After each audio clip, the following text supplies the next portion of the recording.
Well, hello, and welcome to another video from Redbarn. I'm in Yorkshire Dales today. I'm in Bedale at the minute. Looks very nice. I've just stopped outside a church just to stretch my legs, and there's a wedding going on, so can't hang about too long. While we're out, I'm just going to see what there is, what I can capture to show you guys. If nothing else, it'll be a scenic ride, so take it easy, folks, and I'll see you on the road. So this is Bedale, guys, Yorkshire Dales. Lovely.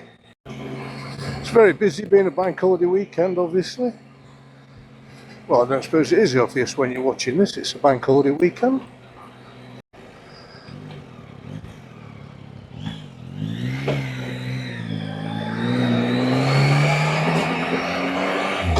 So what I've done this morning, folks, I've made up a bit of a route on MyRoute app. And I've sent it to a new app I've downloaded for motorcyclists called Scenic. Weren't too bad, it seemed to load the route alright. So I think what it's saying, I've got about a 70-mile route through the Dales till I get back on the A1, where I'm going to kind of finish the video and, head back down to deepest, darkest Lincolnshire. But yeah, Scenic, it seems alright. It was straightforward coming up, really, because it was just a bit of a 2-hour slog straight up the A1 up to Bedale.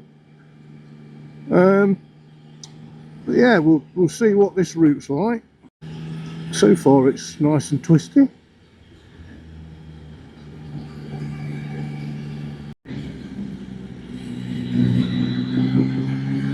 A bit of water on the road here.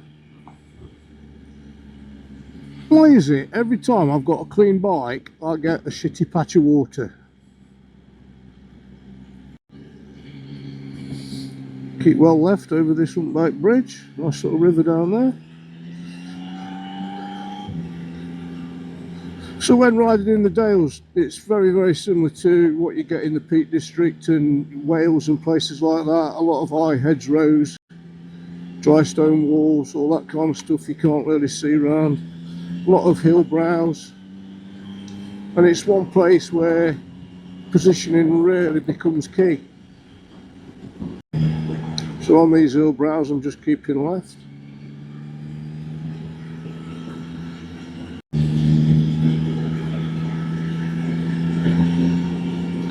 Blind summit approaching. Do it like a blind summit.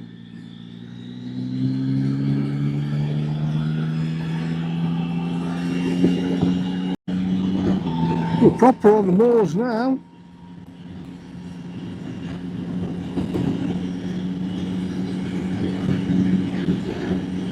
I don't know what moor this is, it's not telling you on the app.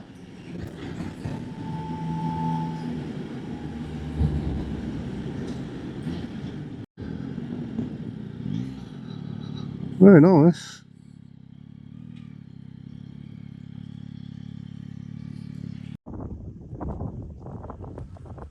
Not a bad view.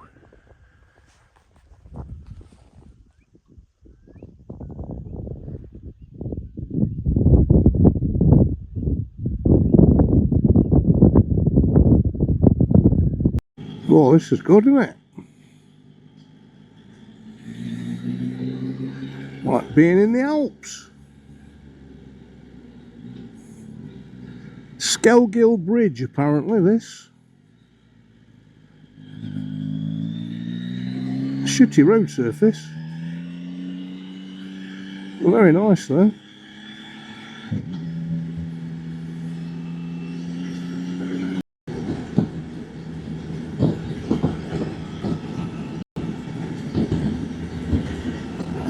I would imagine when you live in a place like this, you've got to be pretty good at shopping. You want to get back and realise you forgot the milk.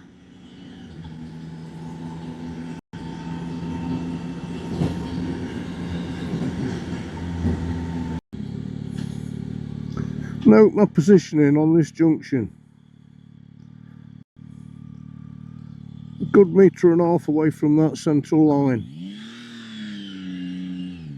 Oh, A few too many revs there.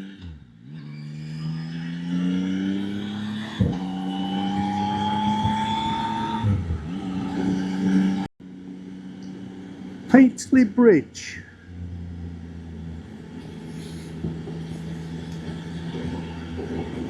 Don't know if I've been to Paisley Bridge before. I do know that it's in Nidderdale because there's a sign there just told me. This looks very pretty. I'm sure Debs would like it here. One thing I miss about the Pan America that this Tracer hasn't got is the hill hold. It's available on the GT Plus, but I think that's about another £1,000.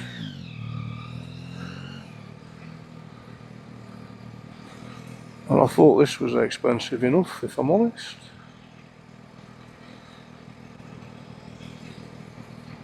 Paisley Bridge, I like it. That'll be the River Nid down there then, I would imagine.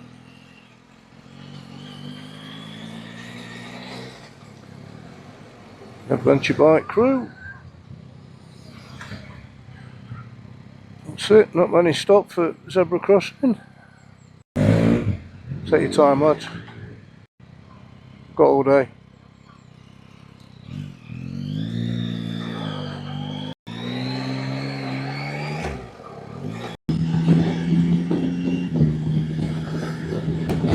This is one of the issues with riding in the Yorkshire Dales, same as the Peak District really. Very few opportunities for overtaking, so this is where patience is key, I'm afraid.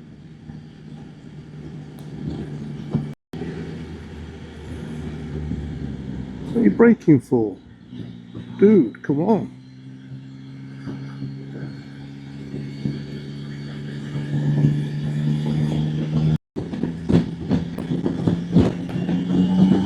Oh, I knew we'd get him eventually.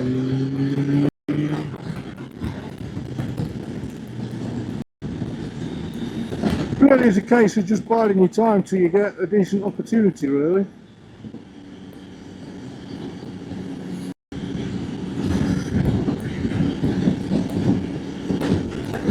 Stump Cross Caverns. Car pulling out here, so just back off just in case he goes for it.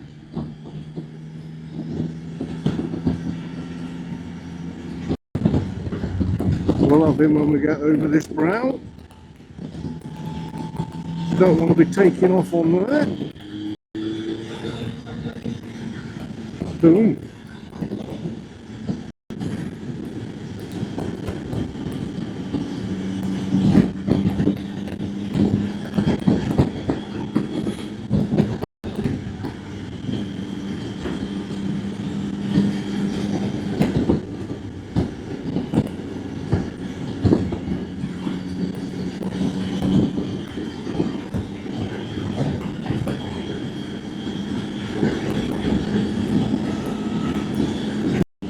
So when I set up this YouTube channel, folks, I thought, you know, when I was looking at buying cameras, etc., I looked at what other people were using, and I looked at what was about, what the prices were, etc., and I decided on the Insta360 X5,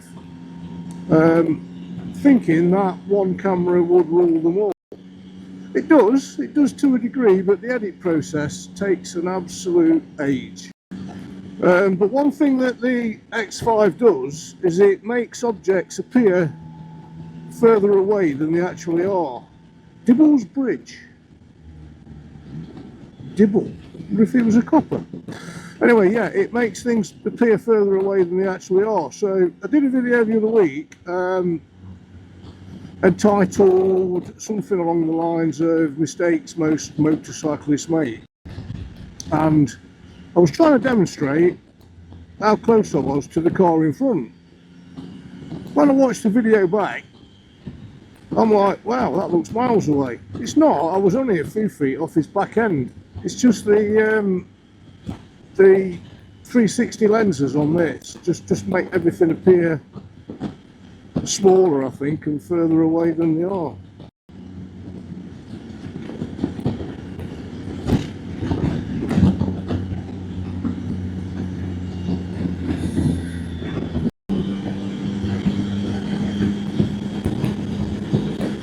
Some amazing scenery around here.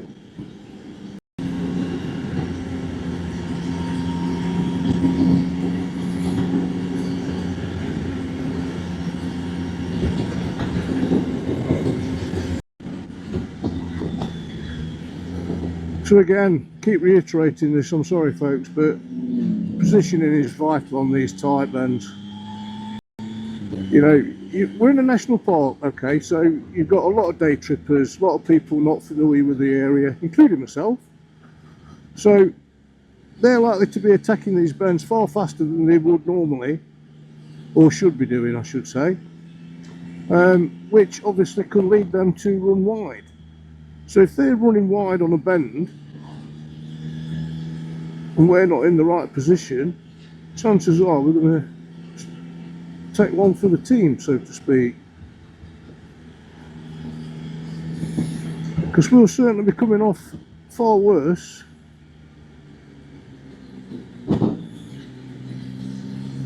I would hate to scratch this bike as well.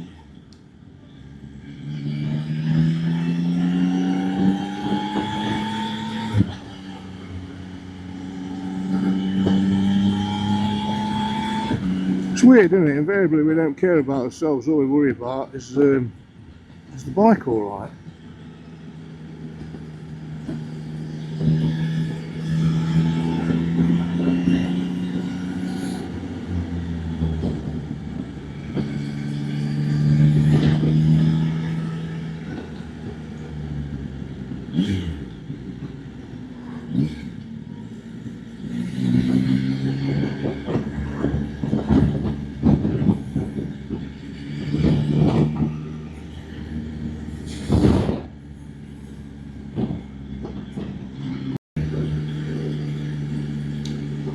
Grassington, I believe.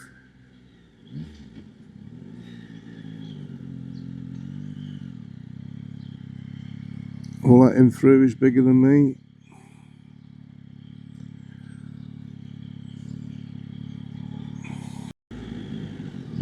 Car park's rammed.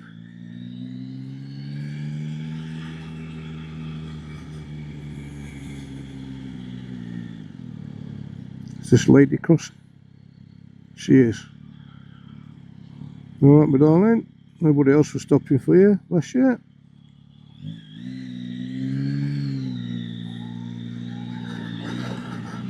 Now then,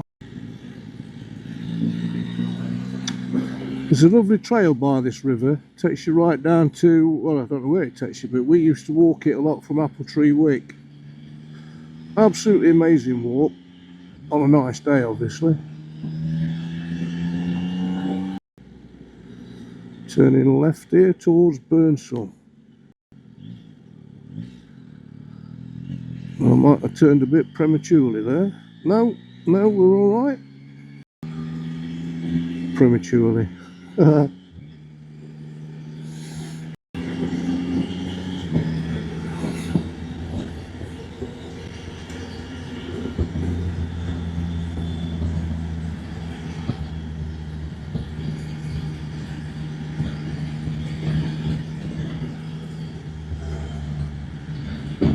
No point rev bombing under that bridge. This is still standard exhaust on this bike.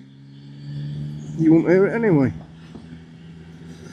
Makes me laugh when you're riding past kids and they're giving it, go on, rev it, rev it. You're like, no, you won't hear it.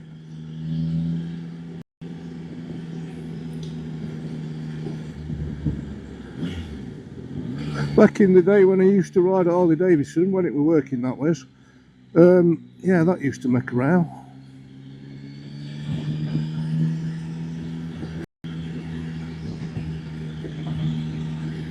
Do you know, I had three Harleys. I had a 2007 Heritage Softail. That cost me a fair bit in repairs.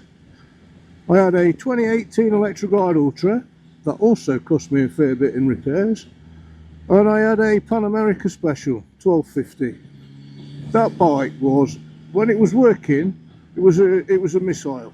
150 brake horse. Unfortunately, I had it 13 months and it was back at the dealers 5 times under warranty in that 13 months. I ended up cancelling more advanced lessons than I bloody took.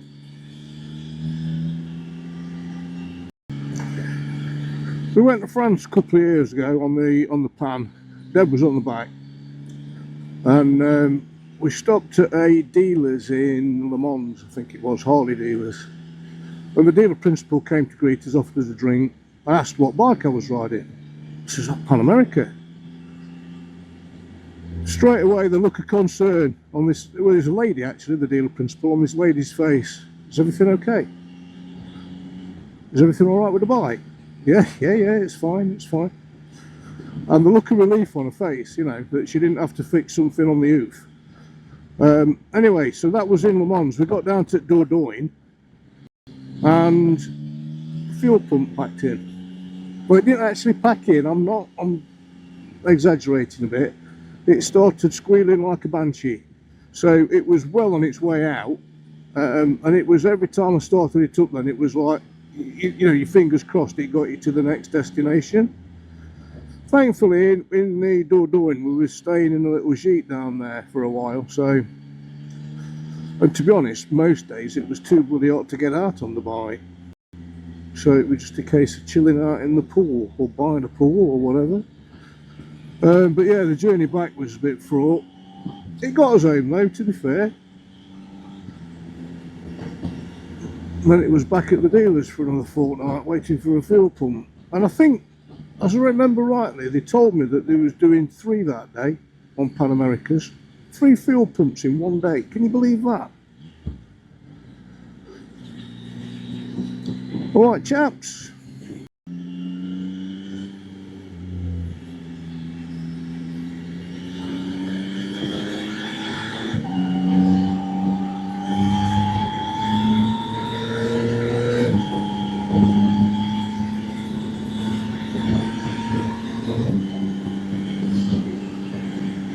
So this, if I'm not very much mistaken, is yeah, coming out of Burnsall on your way to Skipton. We did this hill in a 1969 VW camper van once. That was interesting.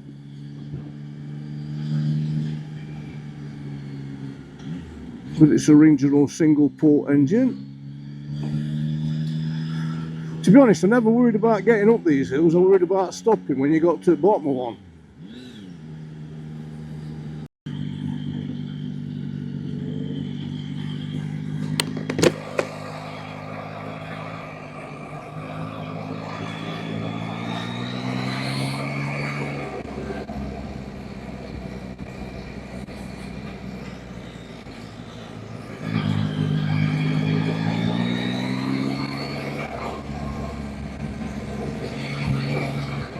I think this is Bolton Abbey down here.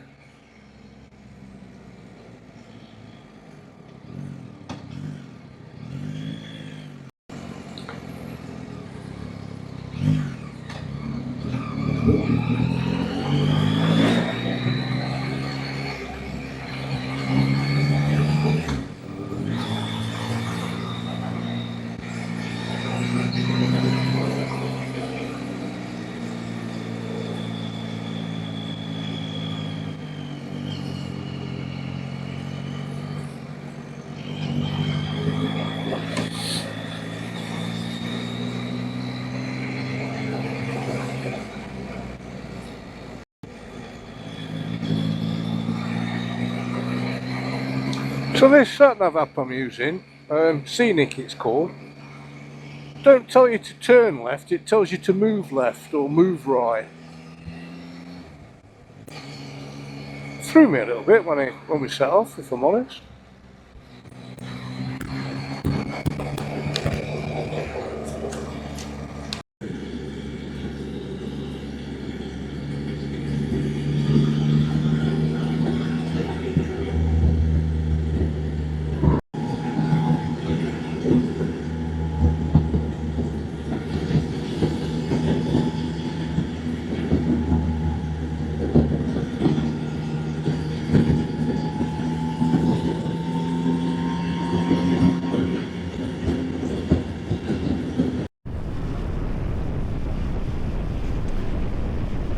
that brings us to the end of another video, folks. If you've liked what you've seen, please give us a thumbs up and consider subscribing. It's really helped me grow this small channel. I've been Gaz, you've been Revbound.